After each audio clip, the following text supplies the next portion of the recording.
Friends,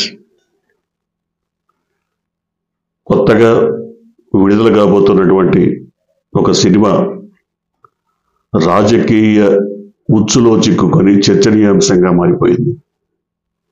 ఈ రచ్చలో ఆ cinema భవితవ్యమే ప్రశ్నార్థకంగా మారినటువంటి పరిస్థితి.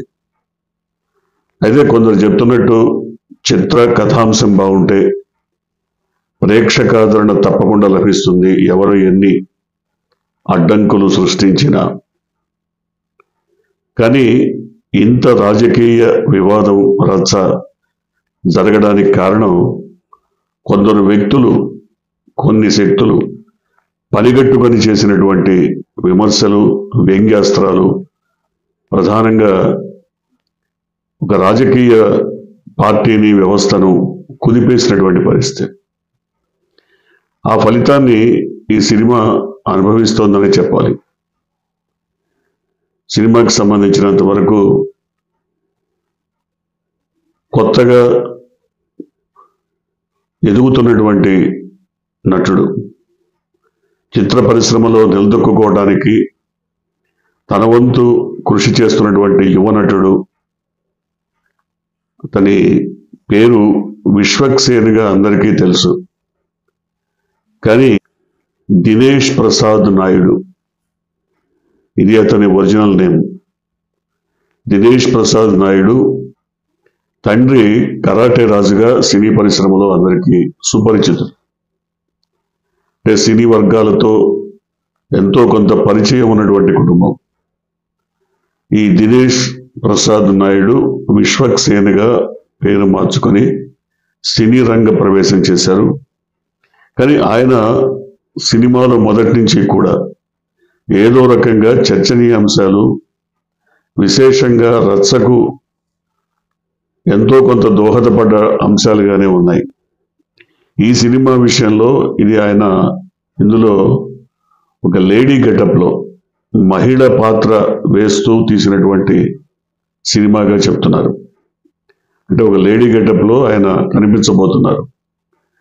ఈ చిత్రానికి సంబంధించిన వరకు అన్ని హంగులు, రంగులు, ప్రధానమైనటువంటి అంశాలన్నీ చక్కగా సమకూరాయి.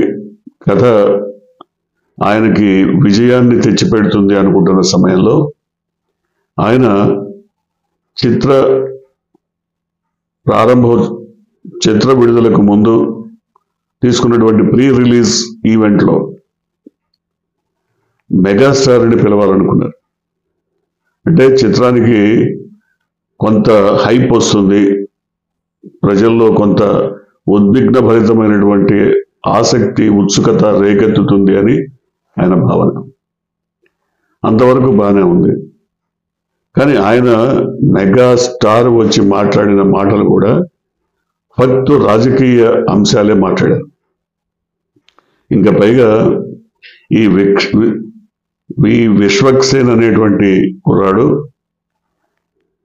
ఎన్టీఆర్ కాంపౌండ్కి సంబంధించిన వాడు, మన మెగా కాంపౌండ్కి సంబంధించిన వాడు కాదు అని చెప్పడం ద్వారా అక్కడున్నటువంటి తన అభిమానులకి ఇతను మనవాడు కాదు అని చెప్పడం పరోక్షంగా చిత్రాన్ని నడ్డి విరిచినట్టుగానే భావించాలి. ఎందుకంటే ఇలాంటి వ్యాఖ్యలు, అసలు కాంపౌండ్లు ఏంటి? కొంతమంది చెప్తారు బందిల్ దొడ్లు అని. తెలంగాణ ప్రాంతాల్లో కొన్ని ప్రాంతాల్లో కాంపౌండ్స్ అంటారు, బందిల్ దొడ్లు అంటారు. వాటిలో గొడ్లని, దునపోతుల్ని కట్టేస్తారు. ఎందుకు ఈ కాంపౌండ్లు, వీటి ప్రస్తావన, వీటిలోంచి ఏదో కొంతమందిని బయటికి తీసుకొచ్చి చేయటం? మొన్న పుష్ప సినిమాకి సంబంధించి కూడా ఇలాంటి చర్చ, రచ్చ జరిగింది. దాని మీద ఇప్పటికి కూడా ప్రేక్షకుల్లో అనేక రకాల అనుమానాలు ఉన్నాయి. ఒక పక్క అల్లు అరవింద్ కూడా ఒక డిజాస్టర్ సినిమాకి సంబంధించి తాను వ్యాఖ్యానాలు చేయలేదని, తన మేనల్లుడి విషయంలో తనకి ఎంతో ప్రేమ, అభిమానాలు ఉన్నాయని చెప్పుకోవాల్సినటువంటి పరిస్థితి వచ్చింది. కానీ ఈ మెగా కాంపౌండ్గా చెప్తున్నటువంటి ఈ వ్యవస్థ నుంచి అనేక రకాల కామెంట్స్, అనేక రకాల వ్యంగ్యాలు, వ్యాఖ్యానాలు ఎప్పుడు వినపడుతూనే ఉన్నాయి. ఇప్పుడు కూడా అదే జరిగింది. ఆయన హుందాగా వచ్చి ఒక యువకుడు, ఎదుగుతున్న కుర్రాడు సాహసం చేసి కోట్ల రూపాయలు ఖర్చు పెట్టి మంచి చిత్రాన్ని తీసుకొచ్చాడు. దాన్ని వివాదాలకు తావివ్వకుండా, రాజకీయ విమర్శలకు తావివ్వకుండా, వివక్షతకు తావివ్వకుండా ప్రేక్షకులందరూ ఆదరించాలని విజ్ఞప్తి చేసి ఉంటే ఆయనకు హుందాతనం దక్కి ఉండేది. కానీ అక్కడికి వచ్చి కూడా జనసేన ప్రజారాజ్యానికి సెకండ్ వర్షన్ అని చెప్పడం ద్వారా ప్రేక్షకులకు ఏం చెప్పదలుచుకున్నారు? ఇక్కడ సినిమా అంశాలు ఏమున్నాయి దాంట్లో? అది రాజకీయపరమైనటువంటి అంశం కదా. రాజకీయపరమైనటువంటి అంశాలను సినిమాలకు ముడిపెట్టడం ఎంతవరకు సమంజసం? ఒకవేళ అదే కనుక నిజమై మీరు ఏ సందర్భం ఏదైనా రాజకీయాలే మాట్లాడాలనుకుంటే, ప్రజారాజ్యం అనే పార్టీని పుట్టి ముంచి తీసుకెళ్లి కాంగ్రెస్లో కలిపి ఒక కేంద్ర మంత్రి పదవిని మరి అనుభవించి ఇప్పుడు మళ్ళీ ప్రజారాజ్యం నెంబర్ 2 వర్షన్ అని జనసేనని ఎట్లా చెప్తారు? అంటే ప్రతిదీ అబద్ధమే. మీ రాజకీయ అవసరాల కోసం, లేదా మీ ఆర్థిక అవసరాలు, లేకపోతే ఇతర అవసరాల కోసం అబద్ధాలు చెప్తూ ఈ విధంగా కాలం గడిపేయటం అంటే, ఒక పక్క మనం చూస్తున్నాం 40 ఇయర్స్ ఇండస్ట్రీ, ఆయన చెప్పే ప్రతి మాట అబద్ధం అని ప్రజలకు అర్థమైపోతున్నటువంటి పరిస్థితుల్లో మళ్ళీ అదే తరహా మోస పద్ధతులను మీరు కూడా అనుసరించి ఏం సాధించాలని. ఇవన్నీ ఇలా ఉంటే ఆ చిత్రంలో మేకల సత్యం అనే ఒక పాత్రని పోషించిన ఒక నటుడు, ఆయన పూర్వాశ్రమంలో వైసీపీలో ఉన్నారు. ఆయనపై ఒక మహిళ ఫిర్యాదు చేయడంతో వెనువెంటనే ఆయనకి వైఎస్ఆర్సీపీ కట్టబెట్టినటువంటి పదవి నుంచి తక్షణం తొలగించారు. ఫిర్యాదు చేసిన వెంటనే తొలగించారు. దాని మీద విచారణ తర్వాత విషయం. ఎందుకు ఫిర్యాదు చేసిన వెంటనే అని ప్రస్తావిస్తున్నా అంటే, తిరుపతిలో ఒక జనసేన నాయకుడు ఎంత జుగుప్సాకరమైనటువంటి వ్యవహార శైలితో ఒక మహిళను ఇవాళ ఆసుపత్రి పాలు చేశాడో, ఇంత జరిగినా సాక్ష్యాలు బయటపెట్టినా ఆ సేన మాత్రం కరగల, స్పందించలే. తాత్కాలికంగా నువ్వు అట్లా మౌనంగా ఉండు, మళ్ళీ నిన్ను తీసుకుంటామని చెప్పారు. కానీ పృథ్వీ విషయంలో వైఎస్ఆర్సీపీ అట్లా చేయాల, పూర్తిగా ఆయన పదవి నుంచి తొలగించారు.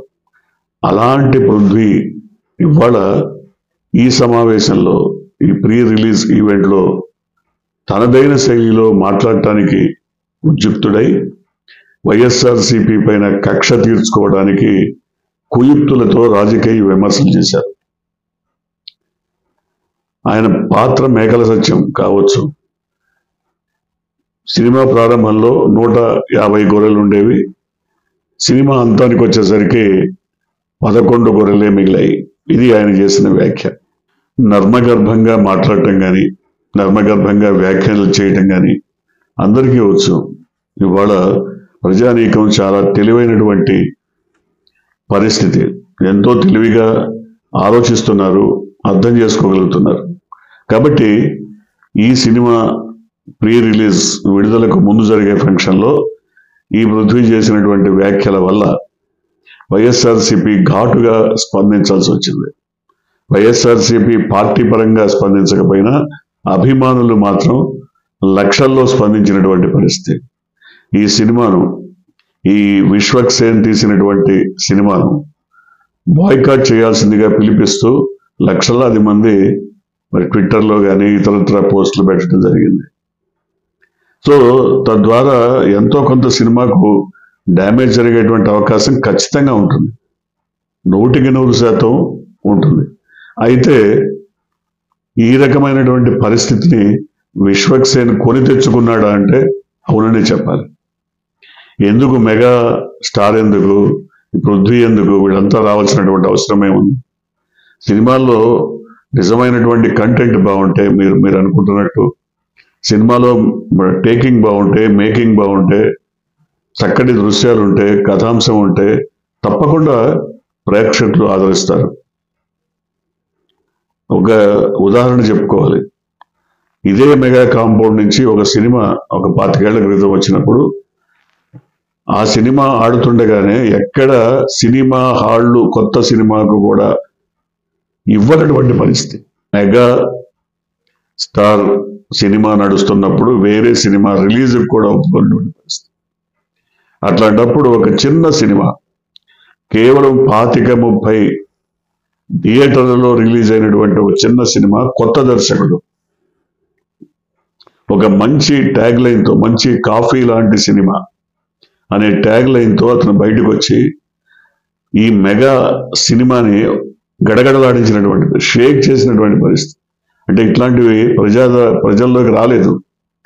ఇలాంటి అంశాలని ప్రజలు చర్చించేలాగా బయటకి ఎక్కడ చర్చకు తీసుకురాలేదు ఆ రోజున. చివరికి సినిమా హాళ్ళకి ఎదురు డబ్బిచ్చి ఆడించుకోవాల్సినటువంటి పరిస్థితి. కానీ ఈ చిన్న సినిమా, చిన్న దర్శకుడు, అందులో కథాంశం, టేకింగ్, మేకింగ్, పాత్రలు, పాత్రధారులు అన్నీ అద్భుతంగా కుదరడంతో ఒక ఫ్యామిలీ ఓరియంటెడ్ సినిమాగా దాన్ని ప్రేక్షకులు విపరీతంగా ఆదరించినటువంటి పరిస్థితి. ఎందుకు ఇలాంటివి చెప్తున్నామంటే, ఈయన విశ్వక్సేన్ ఇలాంటి కార్యక్రమాలు పెట్టుకోకుండా ఉంటే చాలా బాగుండేది. ఇక ముందైనా సినిమా ప్రపంచం గుర్తించాల్సింది ఇలాంటి రాజకీయ వ్యాఖ్యలు చేసే వారిని పిలవకుండా ఉంటేనే బాగుండేది అనేది ఇప్పుడు సినిమా ప్రపంచంలోని అనేక మంది మాట్లాడుతున్న అంశం. మనం చెప్పట్లేదు ఇది. ఎందుకంటే సినిమాకు అంతో ఇంతో డ్యామేజ్ జరిగినటువంటి వాస్తవం. సో విశ్వక్సేన్ మళ్ళీ ఈ అంశానికి సంబంధించి ఆయన మీడియా సమావేశం ఏర్పాటు చేసి క్షమాపణ చెప్పినటువంటి పరిస్థితి. కానీ మళ్ళీ అదే కొద్ది ఆ క్షమాపణ చెప్పిన కొద్ది గంటల్లోనే నేనేం క్షమాపణ చెప్పాల్సిన పని లేదు, అసలు మీరు చెప్పాల్సిన పని లేదు, ఇందులో తప్పేం లేదు నేను మాట్లాడిన దాంట్లో అంటూ ఆయన విర్రవేగుతూ మరో ఫోన్ కాల్ చేయటంతో అది కూడా బయటకు వచ్చింది. సో ఏ రకంగా చూసినా రాజకీయాలు మాట్లాడకుండా, రాజకీయ ప్రస్తావన లేకుండా సినిమాని సినిమాగా ప్రస్తావించి మాట్లాడి దాన్ని మరింత ప్రజాదరణ పొందేలా చేయడంలో అనేక రకాల పద్ధతులు ఉన్నాయి. వాటిని అనుసరించకుండా ఎందుకు ఇట్లాంటి వాళ్ళని పిలవడం? ఇక ముందు ఇలాంటివి జరగవని, జరగకుండా చూసుకోవాలని ఇవాళ సినిమా ప్రపంచం మొత్తం కూడా భావిస్తోంది, ఆశిస్తోంది, ఆకాంక్షిస్తోంది. చూడాలి. ఎందుకంటే ఇవాళ ఈ సినిమాతోనే పోదు, ఇలాంటి సినిమాలు ఇంకొన్ని కూడా ఒకవేళ రాజకీయ దురుద్దేశాలతో, రాజకీయ అంశాలను ప్రస్తావిస్తూ ప్రేక్షకాదరణ కోరుకుంటే మాత్రం తప్పకుండా డిజాస్టర్గా మిగిలిపోతాయి. మనం చూసాం, మొన్న 450 కోట్లతో ఓ సినిమా తీస్తే రూపాయి రాకుండా ఏ విధంగా అయిపోయిందో, ఎంత డిజాస్టర్గా మిగిలిపోయిందో, నిర్మాత ఎంత ఘోరమైనటువంటి నిరాశ చెందారో, నిస్పృహ చెందారో, ఆర్థికంగా చితికిపోయి నష్టపోయారో మనం చూసాం. ఇక ముందైనా రాజకీయ ప్రస్తావనలు లేకుండా, రాజకీయ విమర్శలు లేకుండా ప్రీ రిలీజ్ ఈవెంట్ కానీ, అది పోస్ట్ రిలీజ్ ఈవెంట్ కానీ, అంటే సినిమా ఫంక్షన్ విజయవంతమైన తర్వాత కానీ ఏదైనా సినిమా గురించి మాట్లాడుకోండి, తప్పలేదు. ఇది ఒక గుణపాఠంగా మిగలాలని, మిగులుతుందని ఆశిద్దాం. మీరు కొత్తగా కనుక ఈ ఛానల్ని చూస్తున్నట్టయితే, మీరు ఇప్పటివరకు మన ఛానల్ని సబ్స్క్రైబ్ చేసుకున్నట్టయితే వెంటనే ఛానల్ని సబ్స్క్రైబ్ చేయండి. వెంటనే వీడియోని లైక్ చేసి షేర్ చేయండి. బెల్ ఐకాన్ని